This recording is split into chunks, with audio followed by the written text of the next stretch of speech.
What's going on, folks? Ted from Nerd Immersion here, and as promised, here is my filling out the survey for the Unearthed Arcana Cleric and Revised Species. Now, I did want to have this video come out a little bit earlier, but with the holidays and everything else happening, and my having to work so much over the holidays, I just kind of delayed it, and that's just how it is. So a happy belated holidays, whatever holiday you celebrate. They're pretty much, I think, all over at this point. So again, if they're not, happy holidays or happy belated holidays, let's jump in.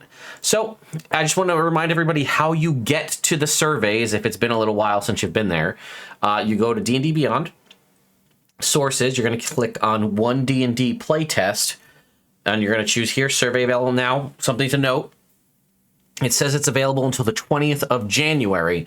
Without fail, the past 2 times, they've had a date somewhere around the middle of the month, like the 20th of January, let's say.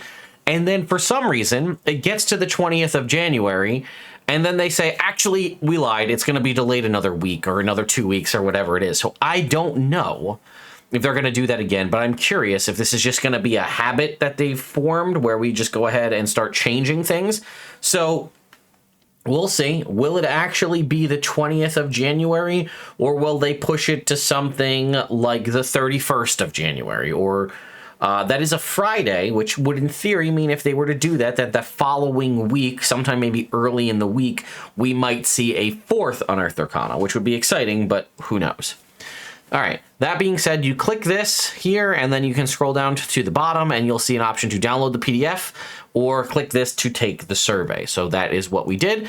And because you guys all seem to like it and it made the most sense, I went through and pre-filled out everything, so I don't have to type as we're sitting here. I can just kind of talk through it. So would you like to rate Cleric and Previous Species? Yes, I would like to rate it. First edition you ever played. Mine was 3rd. Yours will be whatever yours is. Have I play tested the Cleric class? No. And that's unfortunate because I actually would very much like to test the Cleric, because Cleric is one of my favorite 5th edition classes out there. And I like the updates, a lot of them, so I'd like to see the changes. How overall satisfied were you with the Cleric? Very much so, actually. I was very satisfied. How satisfied were you with the various elements? And you can see here as we kind of scroll down, I basically bounced between satisfied and very satisfied. I tried to be reasonable. Like if it's something I really liked or something that I thought was like good, okay, or really didn't change much from the previous iteration of the Cleric, I've kind of leaned that more towards satisfied, and things that I legitimately liked the adjustments and changes to, I put down here as very satisfied. So I'll just kind of scroll down and let you see that. And I said, I honestly didn't think the Cleric was in need of any updates, but I'm shocked at how much I love these updates. I like that the Cleric kept its identity while also now having more options, which is true, right? It did maintain, I feel like, the overall elements of the Cleric, that what makes the Cleric, as far as 5th edition is concerned. And then all they really did on top of that was, I feel like, just give you more options, right? So if we were to take just a quick glance through again, I covered this once before, but we'll just look at it, right? I like the adjustments to Channel Divinity, right? Divine Spark is a nice little adjustment. You can still use your Channel Divinity for Turn Undead.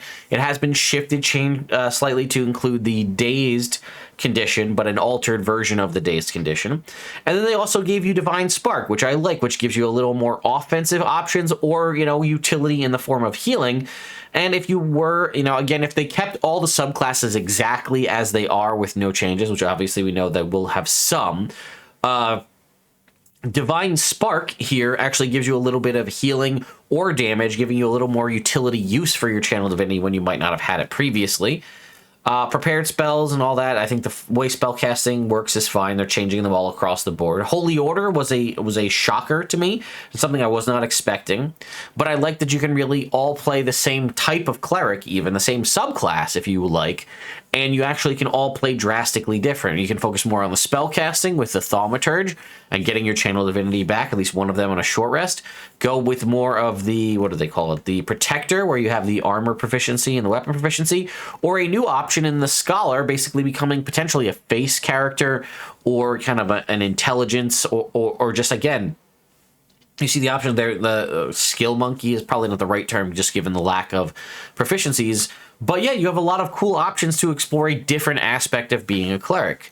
I'm fine with the adjustments to the subclasses. I know a lot of people were upset about the subclasses being moved to 3rd level as opposed to 1st level. I'm not really that perturbed by it. I think standardizing the subclasses makes a little sense. I get the reason why. I don't really feel that way personally, and I haven't really seen that in my players. Their thought process was it was a lot of decisions to make at level 1, which that I do get. If you're playing for the first time, you basically need to choose your subclass as a cleric at level 1, whereas other classes get to choose at 3, so you can kind of get a little bit of a feel for your class and how you want to play the character before you jump in and choose that subclass.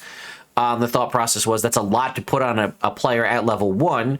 You might find as you play through the character and feel things out that you were thinking one thing and ended up wanting to change to something else.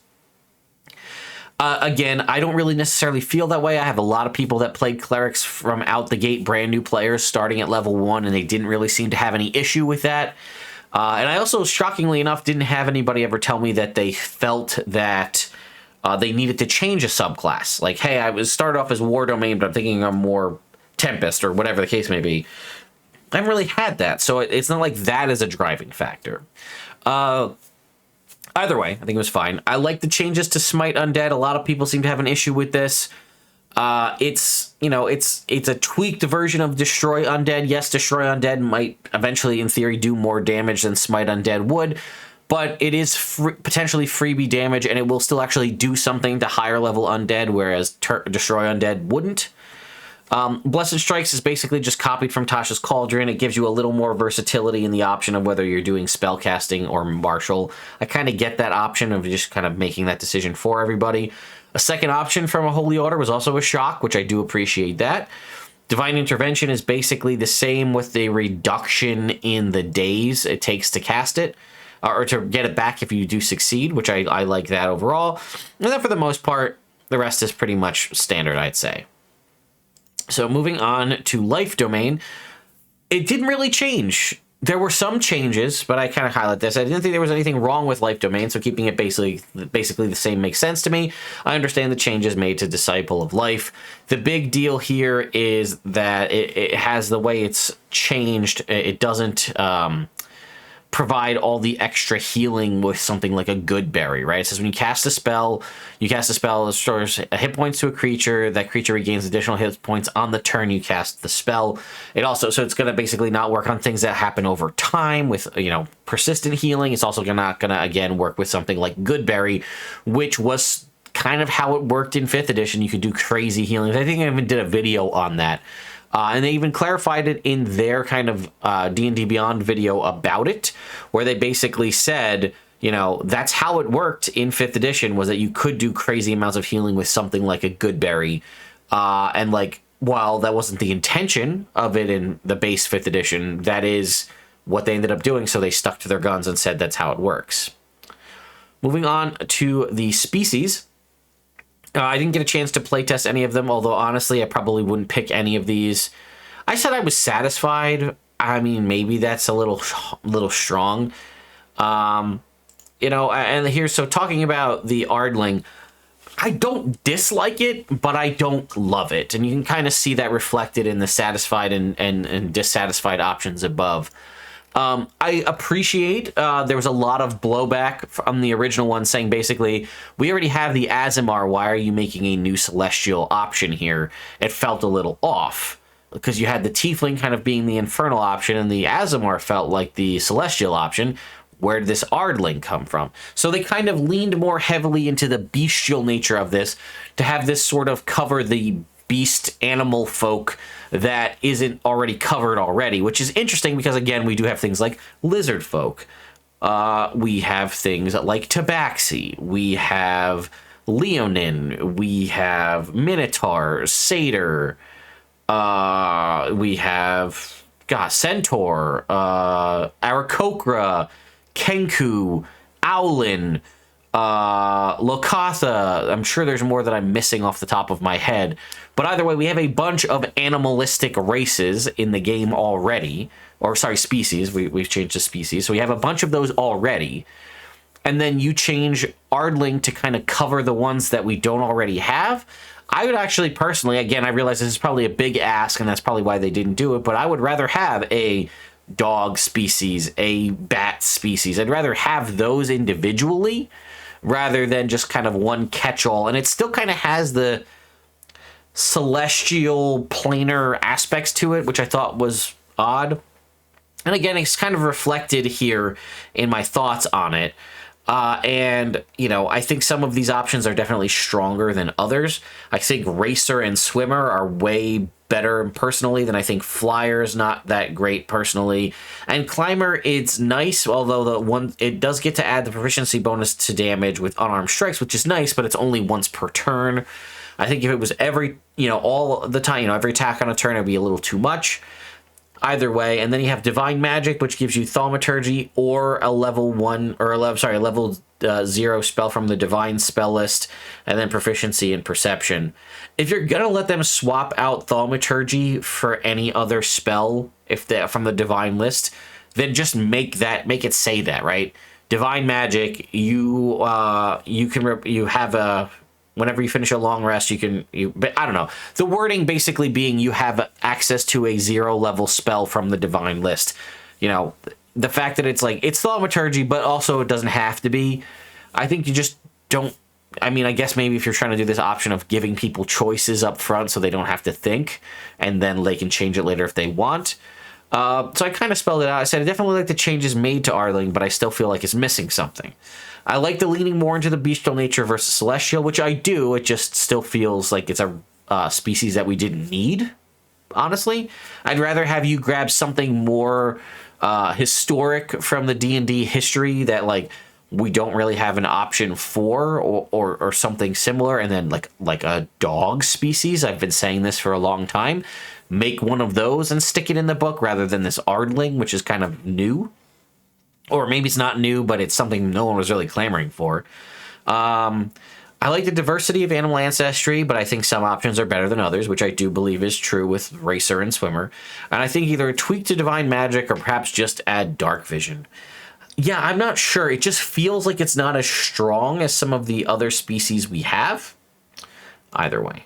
Moving on, next up is the Dragonborn, and I'm pretty satisfied across the board, but I did say I like the changes made to Dragonborn as well. This makes it more in line power-wise with the Fizban's Dragonborn. However, I do still think there will be confusion between the two, and we've seen that. I've seen that in the comments. A lot of people have been saying, you already fixed Dragonborn with what you put out in Fizban, so why are you doing this again?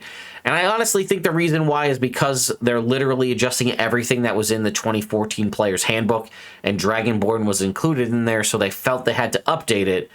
But honestly, I feel like you could just not and put in something else instead, and then if you want to play Dragonborn, you use Fizban's Treasury of Dragons. I think the reason they're not doing that is because of the concept of people want to be able to play a dragon, so you want to have it in your new version of the core rules. It is what it is. So if we take a look, the biggest thing I do like is the versatility of the breath weapon, right? Whenever you go to exhale, you can choose whether it's a cone or a line. That's your choice upon actual utilization of it. It also has the option to replace an attack. So if you have multiple attacks, you can do a breath weapon and then something else. The damage scaling is okay. It's proficiency bonus times per long rest, which is nice. You get multiple uses of it. The damage resistance is fine. That's pretty straightforward. Having Dark Vision, also great. And Draconic Flight isn't bad. It just is what it is. So, yeah. Again, I think I said here at the end, I do like the customizability of the breath weapon shape. I don't really have too much to say. And then regarding Goliath, this was a species that I don't think needed to be updated, personally. But I guess Goliath is supposed to be, in this instance now, like the giant kin. So instead of just being tied specifically to Stone Giant, which is what they previously were with abilities like Stone's Endurance, you now have an opportunity to choose a different giant ancestry, and it changes your abilities. So, first of all, they did keep Powerful Build, although it did receive some slight tweaks, and actually a little bit of an increase, I think. You have advantage on saving throws you make to end the grappled condition on yourself, which is a new aspect of it. You also count as one size larger when determining your carrying capacity and the weight you can push, drag, or lift. So that's the same, plus the little benefit there for grappled. A whole new ability here is large form.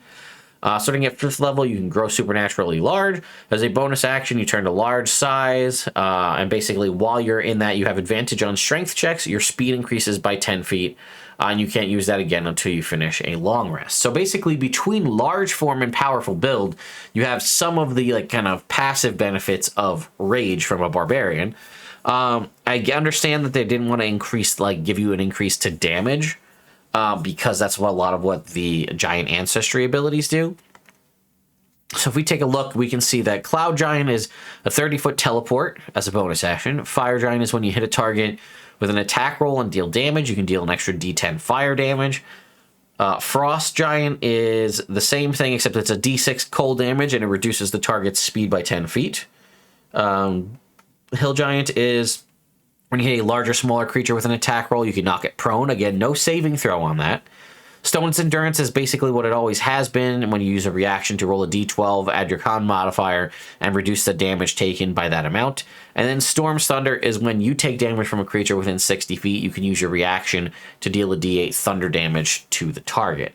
So you can see the kind of breakdown here. Some I think are better than others. For example, Storm's Thunder I think is fantastic because it just is whenever you take damage within 60 feet, it doesn't specify spell, attack, whatever kind of damage, and it gives you an option to just reactionary do damage to whoever did it to you.